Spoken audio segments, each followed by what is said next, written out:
मुझे तुमने दाता बहुत कुछ दिया है। मुझे तुमने दाता बहुत कुछ दिया है। तेरा शुक्रिया है, तेरा शुक्रिया है। लिया कुछ नहीं बस दिया ही दिया है।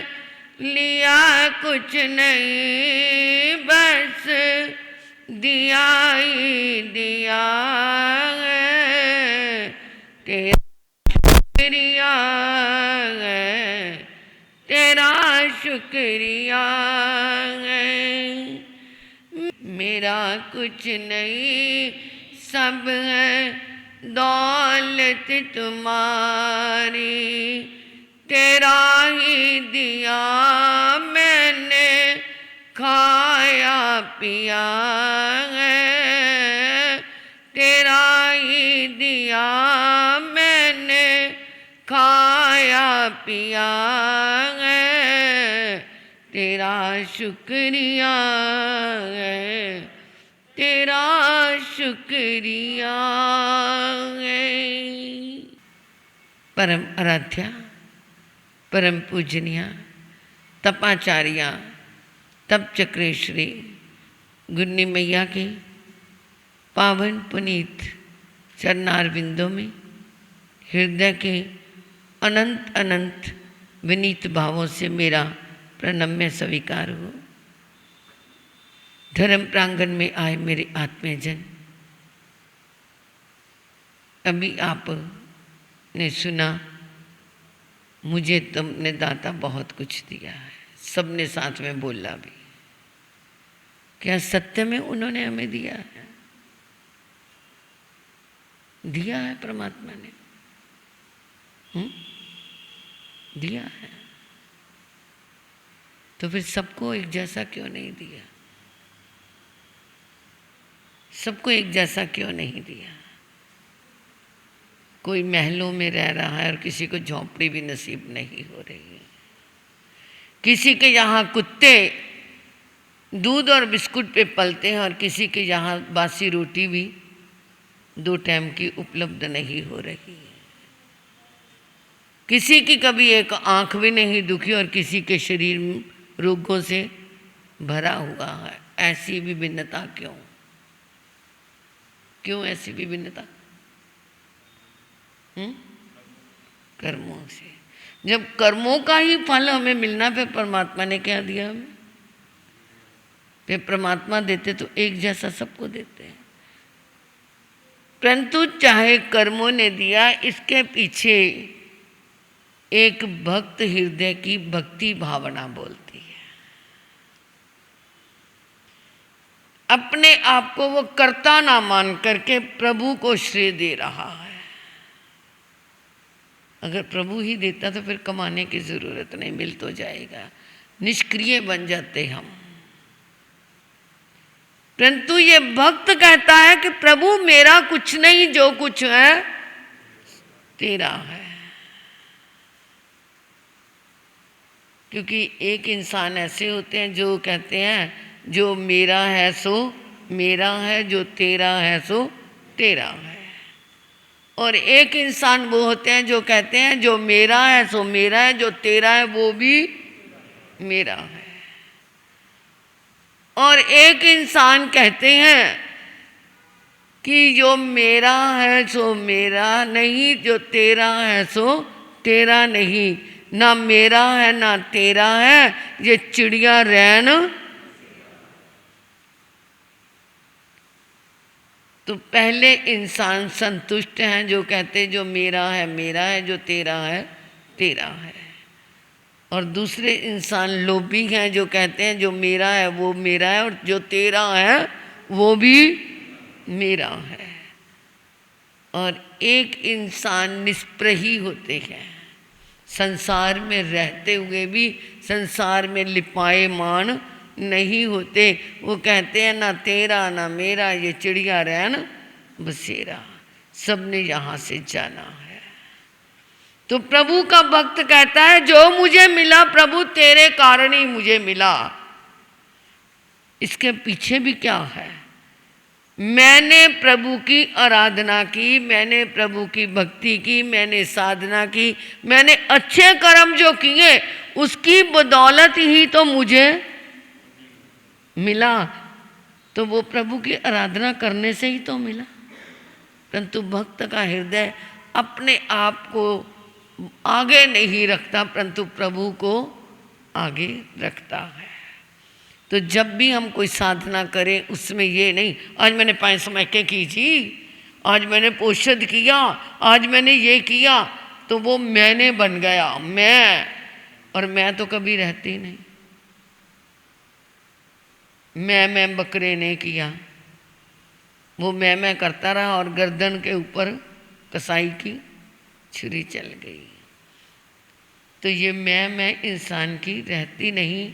इसलिए जो किया, अरे तुमने दान किया, तुम्हारे भाग्य अच्छे थे, तुम्हारी कमाई पवित्र हो गई, तुम्हारे हाथ पवित्र हो गए। तुमने सेवा की, तुम्हारे क्या है शरीर पवित्र हो गया। तुमने भजन बंदगी की, तुम्हारा मन और हृदय पवित्र हो गया। तो ये ना कहो कि मैंने किया से उस प्रभु की रजा में राजी रहे, जो किया सो हो गया। तो इसी तरह ही हमारे उपसंग्रह स्तोत्र में भी श्री भद्रबाहु स्वामी ने विनीत भावना सिखाई। प्रभु आपके इस स्तोत्र से क्या मिला? तुहु समत्ते लद्धे, आज हम इसे पूरा करेंगे। तुहु समत्ते लद्धे, तुहु मैंने आपको समत्ते सम्यक भावों से, श्रेष्ठ भावों से, ज्ञान दर्शन चरित्र, ये सम्यक्त्व के 3 लक्षण है। तो इन तीनों भावों से जिसने लद्धे आपको प्राप्त कर लिया है, और प्राप्त भी उसी को ही होते हैं जिसकी सम्यक दृष्टि होती है, वैसे किसी को प्राप्त भी नहीं होते। तो आपको समझते सम्यक भावों से लद्धे प्राप्त कर लिया है। उसको क्या मिला? चिंतामणि कप पाए बब ही, चिंतामणि रतन के समान आपकी भक्ति मिल गई। कप पाए कलम वृक्ष के समान आपकी भक्ति से क्या मिला? जो चाहो सो प्राप्त हुआ। और सम्यक दृष्टि बाह्य चीज़ों को तो मांग करता ही नहीं। वो तो क्या है? जीवन का मेरा अभूध्या हो, मेरा जीवन क्या है उद्रगामी बने, यही मांग करेगा। तो उसको कल्प वृक्ष की तरह प्रभु आप क्या है प्राप्त हुए। पावंती अविज्ञानं, और वो प्राप्त होता है अविज्ञानं निर्विघ्न, उसमें कोई विघ्न नहीं आता। और विघ्न आता भी है तो उसे महसूस नहीं होता। उसका लक्ष्य होता है मुझे प्राप्त करना है, मुझे उस प्रभु को पाना है। जीवा ऐरा मरंग ठाणं, वो जीव निर्विघ्न रूप से अजर अमर स्थान को प्राप्त होता है। प्रभु का अभी साध्वी जी ने बताया ना कि तीर्थंकर की भक्ति करने से हमारे पास अतुलनीय शक्ति आ जाती है, जैसे वो चमरेंद्र को मिल गई। और अतुलनीय वैभव भी मिल जाता है, क्योंकि उसने शक्रेंद्र का वहाँ जाकर के सारा कुछ देख लिया, नहीं तो उसके अंदर देखने की सामर्थ्य नहीं थी। तो वो जीव है कलम वृक्ष की तरह, चिंतामणि रतन की तरह निर्विघ्न रूप से, बिना किसी विघ्न से, फिर वो भक्ति करता करता करता करता बिना संसारी मांग किए अजर अमर स्थान को प्राप्त होता है। ये संतुओ महायश, ये स्तुति संतुओ स्तुति महायश है, महायशस्वी। हे मेरे प्रभु महायशस्वी हैं आप। भक्ति भर निब्रेन हियेन, भक्ति भर, भक्ति से भर करके। मैंने शुरू में ही कहा ना कि ये हमें जो प्रभु ने दिया है वो देने वाला नहीं है, भक्ति क्या है उसको श्रेय दे देती है। तो इस तरह जो क्या है भक्ति से भर करके ये हृदय से भरपूर होकर के निब्रेन, बिना किसी भावों के इधर उधर भटके, यानी एकाग्र दृष्टि से, हे यशस्वी जो आपकी स्तुति करता है, ता देव दुज वोहिंग भवे पास जिंचन।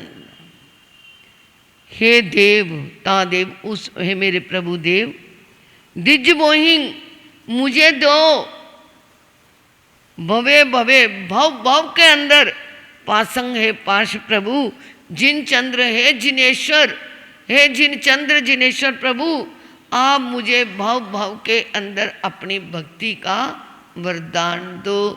तो जो ऐसे वरदान की कामना करता है वही अजर अमर स्थान को प्राप्त करता है, और वही कल्प वृक्ष और क्या था, चिंतामणि रतन। देखो बच्चा कितने अच्छे ढंग से सुनता है, जो सुनेगा वही क्या है उसका जवाब दे सकेगा।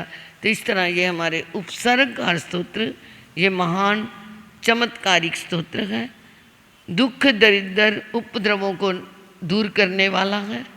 भक्ति से भर करके जिस लक्ष्य के लिए करोगे वो लक्ष्य परिपूर्ण होगा। संसार के लिए करोगे तो जो धन के लिए करेंगे तो धन की उपलब्धि है, परिवार के लिए करोगे तो परिवार की सुख शांति है। जिस भी लक्ष्य से करोगे, और अगर कर्म निर्जरा से करोगे तो इससे कर्मों का भुगतान हो करके अजर अमर स्थान का रास्ता प्राप्त होता रहेगा। ये स्तोत्र पूरा होगा। और कल शनिवार है, परसों क्या है, रविवार को क्या कहते हैं, इतवार भी कहते हैं ना, है ना। तो आपका इतवार करें हम, इतवार करें। उस दिन युवक मंडल की तरफ से, जैन सभा के सहयोग से, आप लोगों के सबके सहयोग से जो रक्तदान शिविर आचार्य जी के जन्मदिन के उपलक्ष्य में लगाया जा रहा है, आज वो पेपर भी जो 25-25 पंक्तियाँ लिख के दी थी उनका भी रिजल्ट देना है। अच्छा प्रयास किया है, और भी प्रयास करो। आनंद गुरु के ऊपर आनंद चालीसा भी बना हुआ है 10-15 मिनट के लिए। उसका क्या करेंगे, शुरू में उस चालीसे का गान करेंगे, उसमें उनके गुण ही हैं, गुणानुवाद सभा कह सकते हैं। और परसों वो गुणानुवाद सभा भी होगी, और साथ में क्या होगा, ब्लड डोनेशन कैंप भी होगा। तो आपका इतबार है कि आप भी आएंगे, अपने औरों को भी बुलाएंगे, अपने साथियों को, अपने मंडलों को, सबको प्रेरणा देना कि आकर के एक यूनिट दें। शरीर के अंदर से वो पुराना खून निकल जाता है, नए खून का प्रवाह उन शिराओं में पहुंच जाता है। तो जो खून का है तो वो थक्का नहीं बनता, मतलब क्लॉट्स नहीं बनते, और जो क्लॉट्स बनते हैं तभी हार्ट अटैक होता है। तो इसलिए वो क्लॉट से बचना है और छोटी मोटी बीमारियों से बचना है। तो 1 यूनिट खून का मैं भी दिया हुआ, मैंने भी। अब पता नहीं वो मेरा लेंगे कि नहीं लेंगे, मुझे नहीं पता, तो वो देंगे, मैं तो अब भी देने को तैयार हूँ। देखो साधु जीवन का खून पता नहीं किसको चढ़ा होगा। जब मैंने दिल्ली में दिया, 2 बार दिया मैंने खूनदान, परंतु अभी भी ले लेंगे तो मैं तो देने को तैयार हूँ। तो आप तो सब कुछ खाते पीते हो, अच्छा भोजन वगैरह लेते हो, तो इसलिए देने में कंजूसी ना करना। बहनों कोई फर्क नहीं पड़ेगा, आप ज़रूर देने का प्रयास करना और बच्चों के इस क्या प्रयास को सफल करना। इधर हमारे तप जप का जो यज्ञ है उसमें आज के जो एमिल सोनू जैन, उन्होंने सुबह मेरे से एमिल करवा लिया था। वो कहते थे अगर बारिश ना हुई तो आऊँगी। मोती नगर से हैं मिसिज ऑफ श्री ज्योति जैन, उन्होंने एमिल करवा लिया है। और दूसरा एमिल विशाल जी, उनको भी समाचार दे दिया था। तो कहते तो थे, परंतु कई बार बहाना भी मिल जाता है बारिश का, आने वाले तो आ ही जाते हैं।